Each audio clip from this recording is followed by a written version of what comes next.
"Don't reach for anything," the officer said, his voice flat but tight, cutting through the steady hiss of rain against the windshield as Naomi Carter kept both hands on the wheel, fingers trembling just slightly from a 12-hour shift, the faint scent of antiseptic still clinging to her skin while the dashboard clock blinked 11:47 p.m.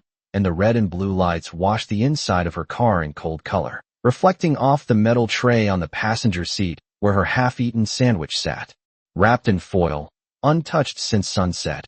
And for a moment everything felt suspended, like the world had paused between one breath and the next as she swallowed and answered softly, "I'm a nurse, sir." Enough to be noticed, not enough to interfere, just enough to see more clearly as the red and blue lights pulsed again, brighter this time, washing over the scene like a warning no one had yet understood. And in that suspended moment, before anything changed, before the night broke into something it could never take back, Naomi Carter did exactly what she had always done.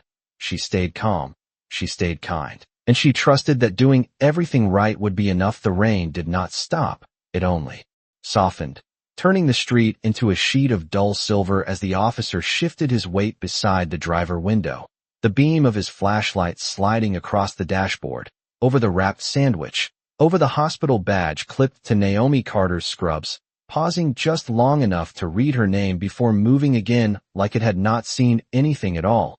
And Naomi kept her eyes forward, her breathing slow and deliberate, counting each inhale the way she had learned during overnight shifts. When the emergency room filled faster than the staff could handle, when calm was not optional but necessary, and her fingers pressed lightly against the steering wheel, steady, visible, exactly where they were supposed to be, while the radio on the officer's shoulder crackled again with a burst of static followed by a voice that sounded distant, distracted, as if this stop was just one of many, just another file waiting to be closed. But something in the air felt different, heavier, like a question no one had asked yet, and Naomi noticed it in the way the silence stretched too long between instructions, in the way the officer did not immediately speak again, did not explain, did not lower his guard. And across the street the black SUV remained still, rain tapping against its hood in soft, irregular rhythms, the man inside watching with the patience of someone trained to wait, to observe, to understand before acting, his gaze narrowing slightly as he leaned closer to the windshield, his breath fogging a small circle of glass before fading again. And there it was, a detail he could not ignore, the badge, the posture, the way she held herself under pressure, and memory flickered behind his eyes, sharp and sudden, not fully formed but enough to pull him deeper into the moment. While back in the car, Naomi finally spoke again, careful, respectful. "Sir, my license is in my bag on the passenger seat. I will reach slowly if that is okay." Her voice carrying just enough volume to be heard, but not enough to challenge. And for a second there was no answer. Only the rain. Only the faint hum of engines passing somewhere beyond the intersection. Only the distant echo of a siren far away that had nothing to do with her. And then the officer nodded once, a small movement, barely visible, but enough, and Naomi turned her head slightly, not fully, just enough to keep him in her peripheral vision as she moved one hand slowly off the wheel, every motion deliberate, every second stretched thin, her fingertips brushing the fabric of her bag, unzipping it with care, retrieving her wallet, and in that small, ordinary action, the entire night seemed to hold its breath. While in the SUV the man's hand rested on the steering wheel, but did not grip it. Not yet. His eyes locked on Naomi as recognition began to settle in. Not complete, but undeniable, like a name just out of reach, and something in his chest tightened, a quiet urgency building beneath the surface, because this was no longer just a traffic stop, no longer just another moment to pass through. Something was shifting, something was about to reveal itself, and he knew, with the kind of certainty that comes without explanation, that whatever happened next would not end on this road the way it began. The wallet rested in Naomi Carter's hand. For a moment longer than it should have, not because she hesitated, but because something in the air had shifted again, subtle but undeniable, like pressure building before a storm you cannot yet see, and she extended it slowly toward the open window, her fingers careful not to cross the invisible line that seemed to exist between them, while the officer took it without a word, flipping it open under the narrow beam of his flashlight. the light catching the edges of her license, her name, her address, details reduced to data in a moment that felt anything but ordinary, and Naomi returned her hand to the wheel immediately, placing it exactly where it had been before, as if resetting herself inside the rules she had memorized without ever being formally taught. And for a second the officer did nothing but stare at the card, his jaw tightening just slightly, his posture stiffening in a way that did not match the calm routine of a simple stop.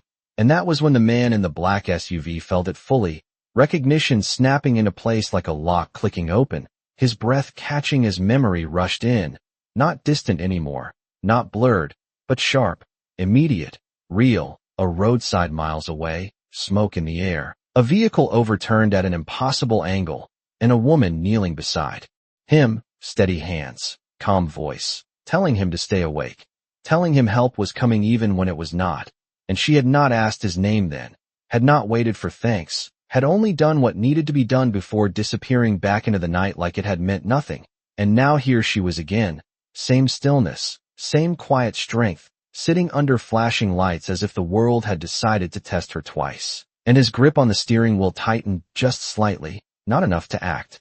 Not yet, but enough to anchor himself to the moment as it unfolded.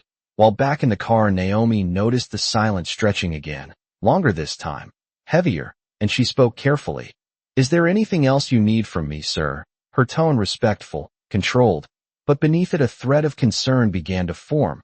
Not fear, not panic, just awareness, the kind that comes when something does not follow the pattern it should. And the officer did not answer immediately, his radio crackling again, with a voice that seemed sharper now, more focused, though the words were still unclear, fragments carried through static, and he glanced toward the intersection, then back at Naomi, as if measuring something unseen, and in that pause the world narrowed, rain, light, breath, all pulling inward toward a single point where everything balanced on what would come next.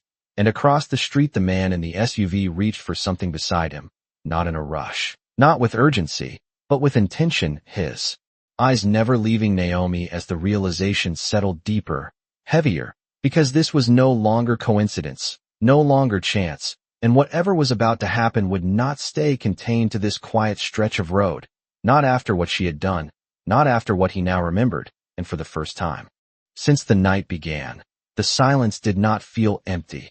It felt like the beginning of something that would not be easily undone. The officer finally spoke, but his voice had changed, lower now, more measured, as if each word had to pass through something heavier before it reached the air. "Step out of the vehicle." And the sentence landed without explanation, without urgency, just a quiet command that shifted the entire space around Naomi Carter.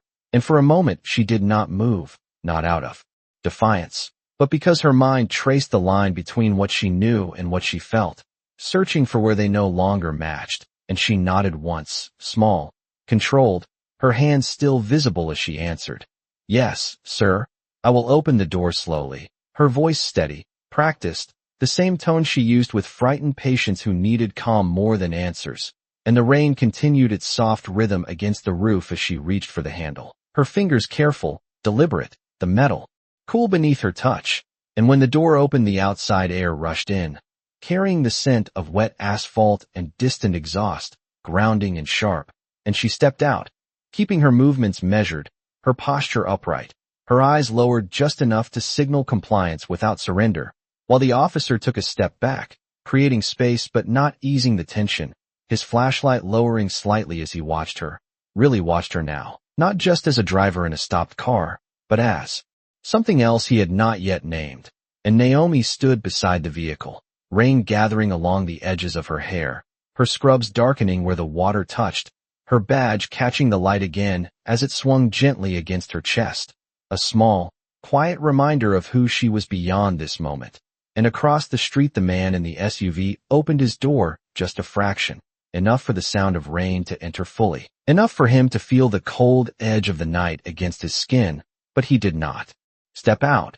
Not yet, his eyes fixed on Naomi with a clarity that had replaced all doubt, and his hand hovered near the phone beside him, not dialing, not acting, just waiting for the exact second when waiting would no longer be enough, because he had learned long ago that timing was not about speed, It was about certainty, and back on the road the officer shifted again, glancing briefly toward his radio before returning his attention to Naomi, his expression tightening in a way that suggested something unseen had just changed, something communicated beyond her hearing, and she noticed it, not with fear, but with awareness. The same awareness that told her when a patient's condition was turning before the monitors caught up, and she spoke again, softer this time.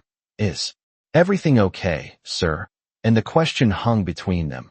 Simple, human, unguarded, and for a fraction of a second the night seemed to hesitate, as if even the rain slowed to listen, and in that fragile pause the balance of the moment shifted, not visibly, not loudly, but in a way that could not be reversed, because somewhere between her calm and his silence, between the flashing lights and the watching eyes across the street, something had begun that would carry far beyond this quiet stretch of road, far beyond the reach of a single command, and neither of them fully understood yet what that would mean. Naomi Carter stood still beside her car, the rain now soaking through the thin fabric of her scrubs, each drop cold against her skin, but grounding in a way that kept her present, focused, aware, and she folded her hands loosely in front of her, not crossing them, not hiding them, just resting them where they could be seen, where nothing about her could be misunderstood, and the officer watched her in silence, his flashlight no longer scanning but fixed,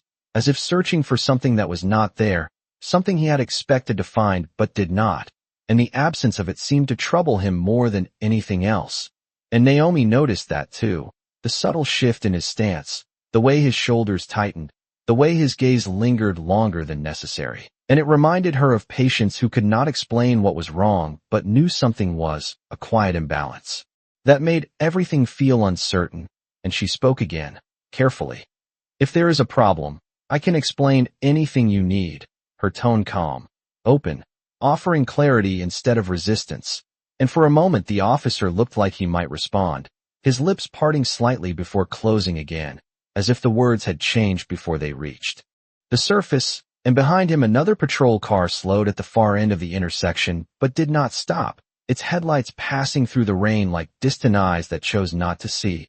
And across the street the man in the SUV shifted forward, the door now opened just enough for one foot to rest on the wet pavement, the cold seeping through the sole of his boot, but he remained half inside, half out, suspended between action and observation, his phone now in his hand, the screen dark, untouched, because he was waiting for confirmation that could not be rushed, the kind that came not from orders but from instinct. And back in the dim glow of Naomi's car, her phone lit up again in the back seat, the message still there, still unread, casting a faint reflection onto the window that no one acknowledged but that seemed to carry its own quiet weight, a reminder of a life continuing just beyond this moment. And Naomi followed the officer's gaze briefly, not turning her head, just noticing, just understanding that something had shifted beyond her control, and yet she did not retreat, did not harden. She simply remained present, her voice soft but steady as she added, I am just trying to get home to my son. And the sentence hung there, simple, human, unguarded, and for the first time the officer's expression flickered, not with anger, not with certainty, but with something closer to hesitation, a crack in the rigid line he had held since the stop began, and it was small, almost invisible, but it was enough for the man in the SUV to see. Enough for him to finally unlock his phone, his thumb hovering over a contact he had not needed in months, because now he knew, not just who she was, but what this moment meant, and the rain continued to fall, steady, unchanging, as if the world itself refused to interrupt what was about to unfold, as if it understood that this quiet, fragile tension was not the end of something, but the beginning of a chain of events that would move far beyond this road, far beyond this night. And neither Naomi nor the officer could stop it now even if they wanted to. The officer took a slow step closer, not aggressive, not rushed, but deliberate in a way that made the space between them feel smaller than it was, and Naomi Carter did not move back. She simply adjusted her stance slightly to keep her balance on the wet pavement, her shoes pressing against the slick road as the rain continued to fall in steady, quiet lines, and for a moment neither of them spoke, the silence stretching again.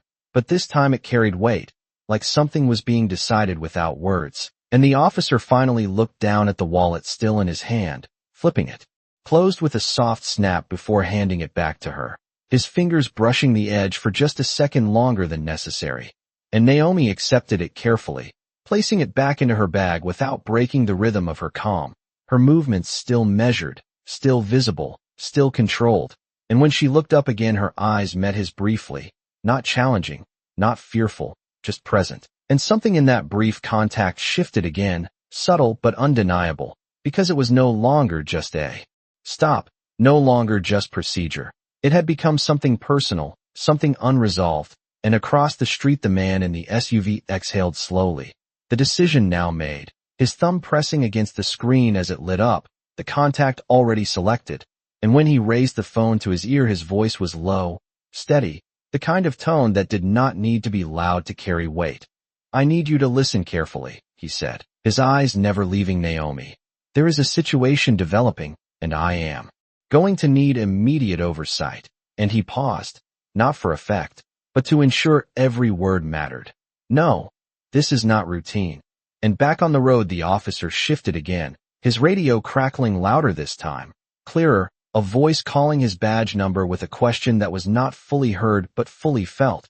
And he turned his head slightly, answering in short, clipped words, his tone controlled but tighter now, like he was aware that something beyond his control had entered the moment. And Naomi noticed it, the way his focus split for just a second, the way his certainty seemed to thin at the edges, and she spoke again, softer, almost instinctive. "If there is anything unclear, I can explain." And it was not a defense, it was an offering, the same way she had spoken to patients who were afraid, who needed reassurance more than instruction.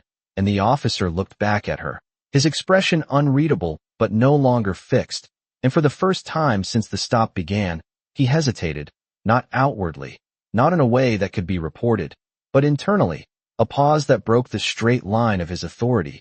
And the rain continued to fall, steady and indifferent, while the lights reflected off the wet pavement in long, blurred streaks. And in the SUV the man listened as the voice on the other end of the call responded, sharp, immediate, asking questions he did not fully answer. Not yet, because this was not about explaining, it was about positioning, about making sure that what was unfolding here would not disappear into silence.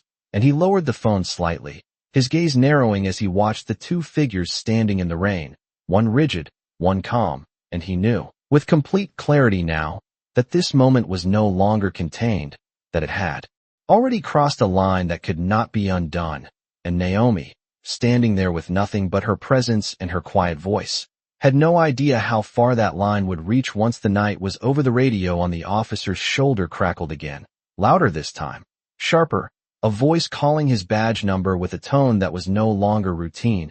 And he turned slightly away from Naomi Carter as he responded, his words brief, controlled, but carrying an edge that had not been there before. And Naomi remained where she was, hands still visible, posture unchanged, the rain now steady enough to soak through completely, her hair clinging lightly to her temples as drops traced down her cheek like slow, quiet lines, and she did not wipe them away, did not shift unnecessarily, because every movement still mattered, every second still counted.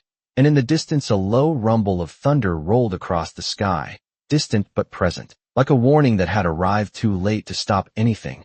And across the street the man in the SUV listened as the voice on the other end of his call changed in tone as well, questions turning into instructions, hesitation turning into urgency.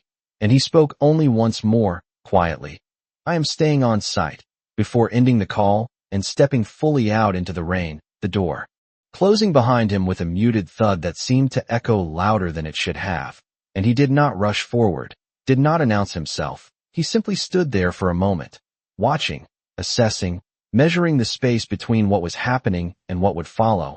And back near the car the officer finished speaking into his radio and turned back to Naomi. But something had shifted in his expression, not softer, not kinder, just more uncertain, like a man who had begun to realize that the situation in front of him no longer belonged entirely to him. And Naomi saw it, the slight delay in his movement, the way his gaze flickered past her for just a second before returning. And she followed that glance without turning her head, sensing rather than seeing that something else had entered the moment, something beyond the two of them.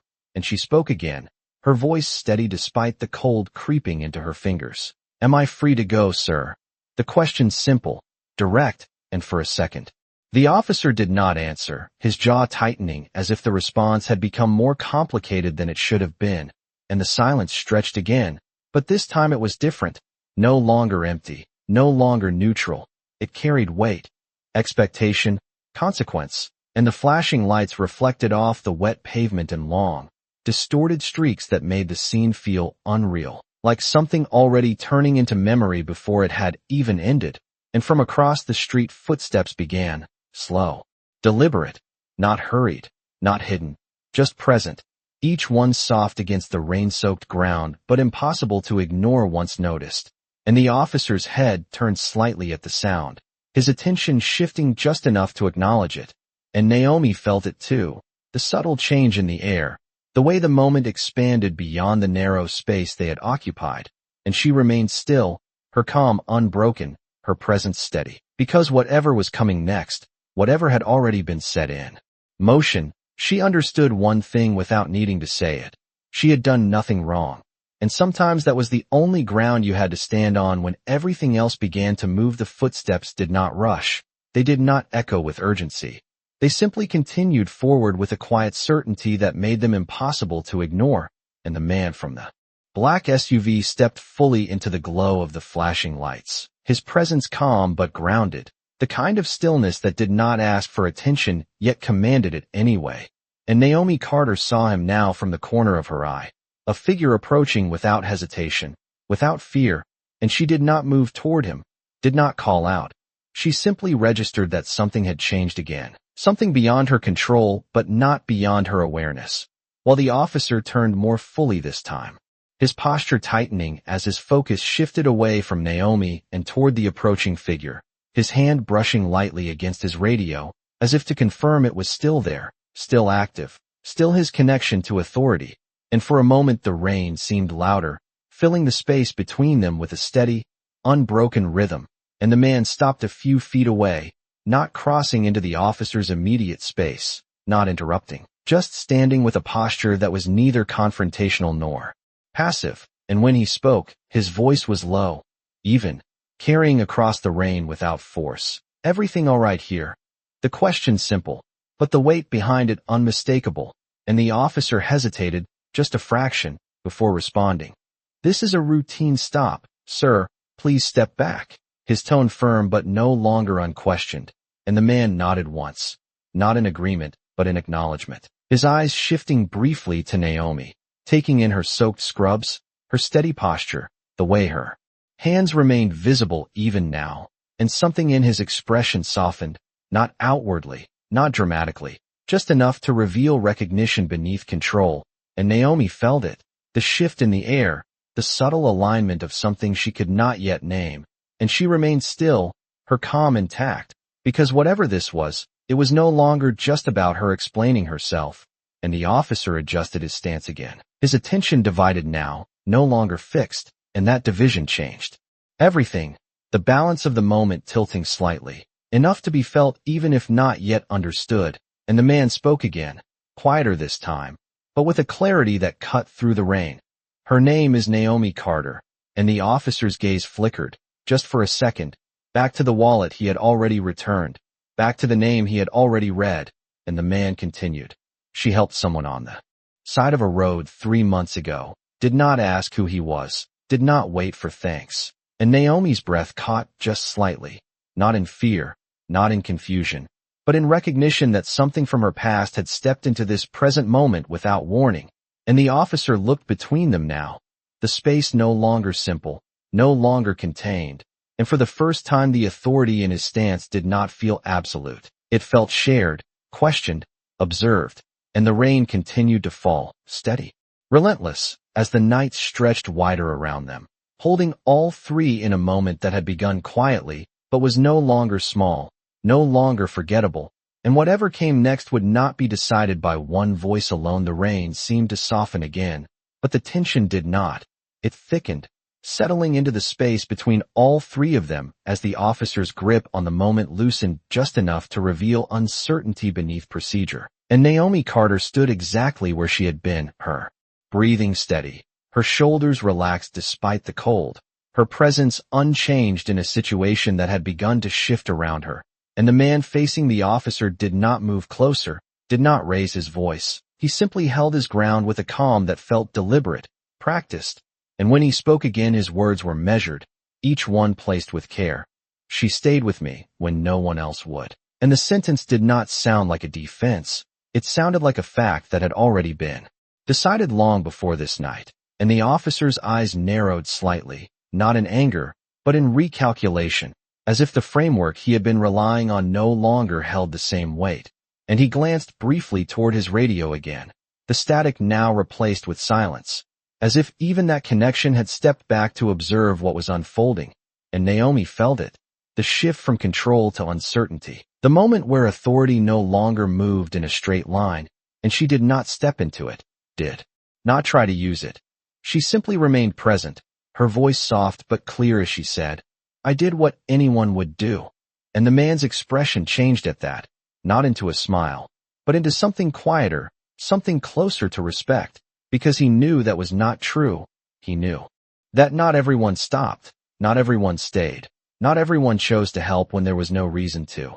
And the officer looked between them again, his stance no longer fixed, his weight shifting slightly, as if searching for solid ground that was no longer there. And the flashing lights reflected across all three of them, blending their outlines into something less defined, less certain, and from somewhere down the road another set of headlights slowed, not stopping, just passing through, casting a brief, pale glow that made the moment feel even more suspended, like something caught between before and after. And the man spoke once more, quieter now, but with a clarity that did not need volume. "You might want to be very sure about what happens next." And the words were not a threat. They were a warning, simple, direct, carrying the weight of something larger than the road they stood on. And the officer's jaw tightened again. But this time it was not from certainty, it was from the realization that the situation had already moved beyond him, that whatever decision he made now would not remain contained to this quiet intersection. And Naomi watched it all without stepping forward, without retreating, her calm unbroken, because she understood something in that moment that no one had said out loud. The truth does not always arrive loudly. Sometimes it stands in the rain, quiet, steady, waiting to be recognized. And as the silence stretched once more, it was no longer empty. It was full of consequence, waiting for the next move that would define everything that followed. The officer did not speak right away, and that silence said more than anything he could have, because for the first time since the night began, he was no longer the only one defining the moment. And the rain continued to fall in steady lines, washing over the flashing lights, softening their edges, turning everything into reflections that felt slightly unreal. And Naomi Carter stood there, unchanged, her calm still intact, her presence steady like a fixed point in a space that had begun to shift around her. And the man beside her did not move either, his posture grounded, his gaze level, waiting without pressure, without urgency, because he understood that the next decision would not be made by force, it would be made by realization. And the officer exhaled slowly, a small release that carried more weight than it should have, his shoulders lowering just enough to signal that something inside him had adjusted. And he glanced once more at Naomi, not as a subject, not as a problem to solve, but as a person standing in front of him. And that change, subtle as it was, altered the entire balance of the scene. And he spoke, his voice quieter now, less rigid. "You said you were coming from work." And it was not a challenge, it was a question, and Naomi nodded. Her answer simple. "Yes, sir, Memorial General Hospital, night shift." And the officer looked down briefly, as if aligning that information with something else, something that had not been clear before. And then he nodded once, a small movement, but one that carried the weight of a decision forming. And across from them the man watched closely, not intervening, not guiding, just observing the shift as it happened in real time. Because this was the moment that mattered, not the arrival, not the tension, but the choice that followed it. And the officer stepped back half a pace, creating space that had not been there before, space that felt like a release, like something loosening after being held too tight. And he gestured slightly toward her car. "You can finish your drive home." The pause in his sentence almost invisible, but present enough to reveal that this had not been automatic, it had been chosen. And Naomi did not move immediately, not out of hesitation, but out of understanding that the moment had not fully closed yet, and she nodded once, her voice soft. "Thank you." And the words were simple, but they carried no triumph, no relief that needed to be shown, just acknowledgement. And the officer stepped back again, clearing the space entirely now, his stance no longer blocking, no longer controlling, and the rain continued to fall, steady, indifferent, as Naomi turned toward her car, opening the door with the same careful motion she had used before, and as she sat back inside, the interior light flickered on briefly, illuminating the quiet details that had been there all along, the untouched sandwich, the soft glow of her phone, the small world she was returning to. And across the street the man lowered his gaze slightly, not in defeat, not in victory, but in something quieter, something closer to respect, because what had just happened was not loud, not dramatic, but it mattered. And as Naomi closed the door and the engine hummed back to life, the moment did not end with a statement. It ended with space, with silence, with the understanding that something had shifted, not just on that road, but in the way it would be remembered when the night was over. The engine settled into a low, steady hum as Naomi Carter's hands returned to the wheel, her fingers still, slightly cold from the rain but steady as ever. And for a moment she did not move.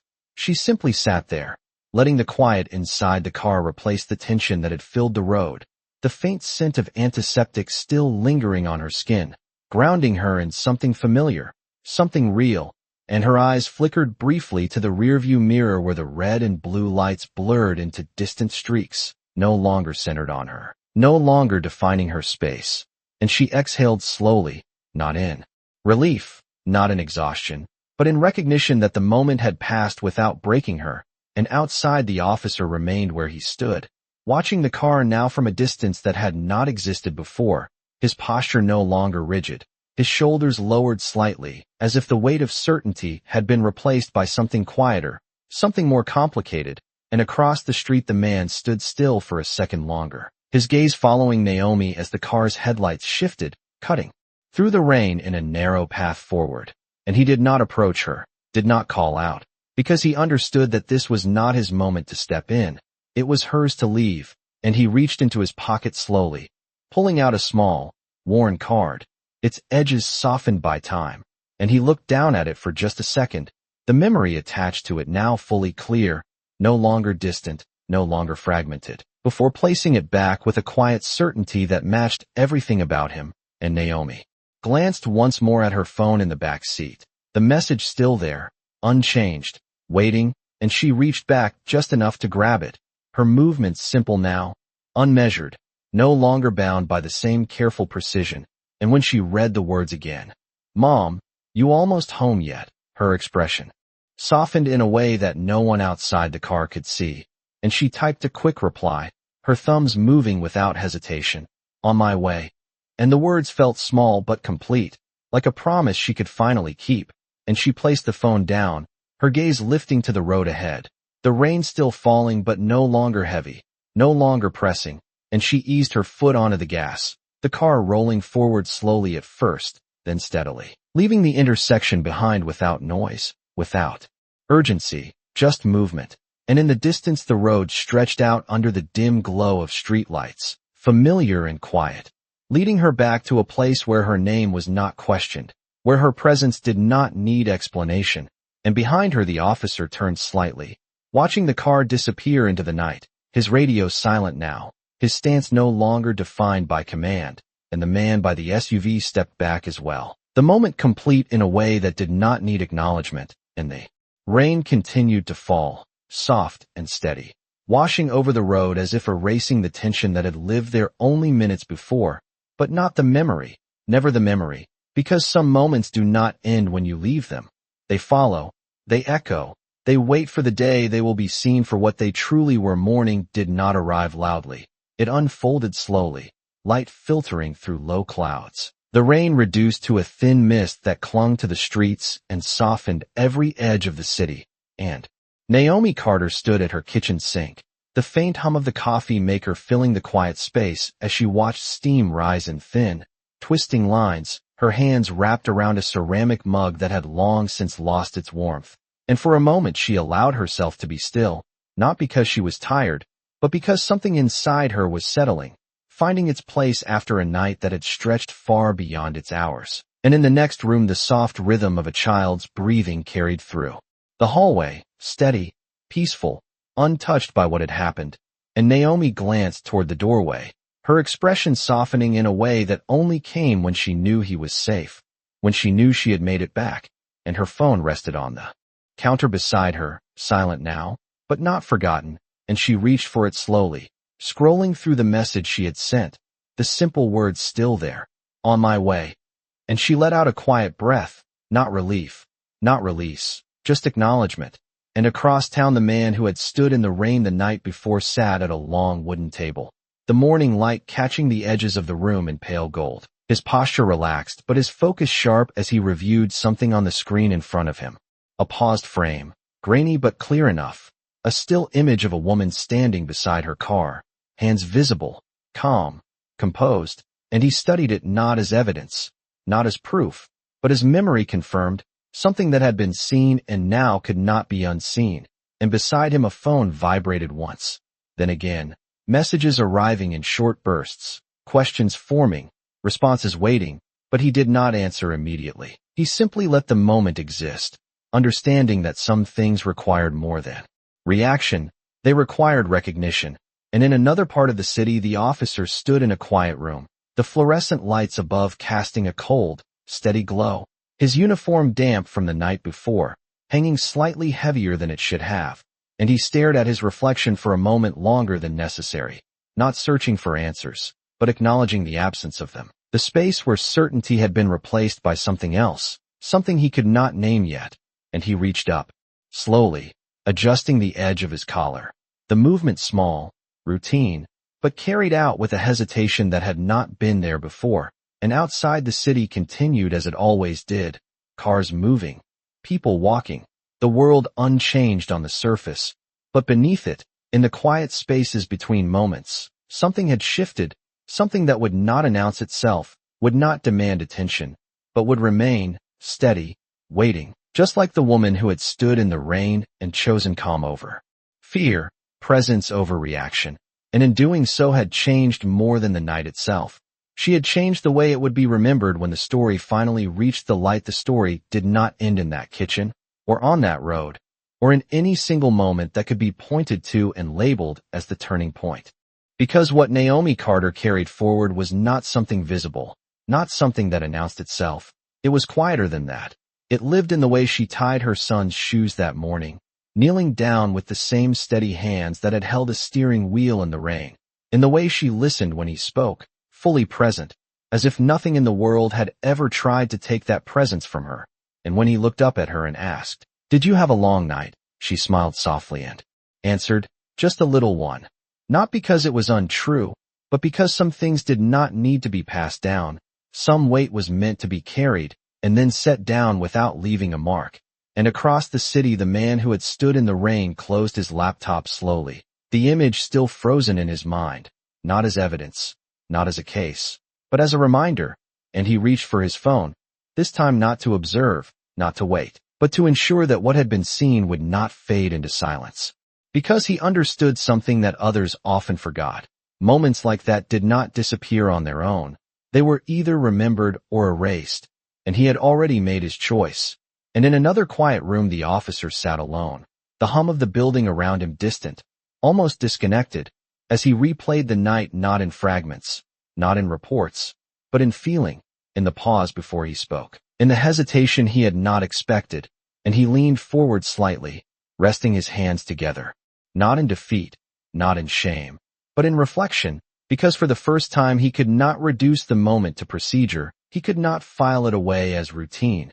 It remained with him, unresolved, asking something he had not yet learned how to answer. And outside the day continued, light stretching across streets that looked no different than they had before, people moving through their routines unaware of what had shifted beneath the surface. And Naomi stepped out of her home later that afternoon, the sun breaking through just enough to warm the air, her posture the same, her calm unchanged, and as she walked to her car, She paused for a second, just a second, her hand resting on the door before opening it. Not out of fear, not out of doubt, but out of awareness, the kind that stays with you after something almost becomes something else. And then she got in, started the engine, and drove forward, not looking back, because she did not need to. The moment had already done what it needed to do, and somewhere, in ways that would take time to fully unfold, it had begun to change more than just a single night. It had reminded those who saw it, and those who would one day hear about it, that strength does not always raise its voice. Sometimes it stands in the rain, quiet, steady, and leaves without asking to be remembered, yet becomes impossible to forget.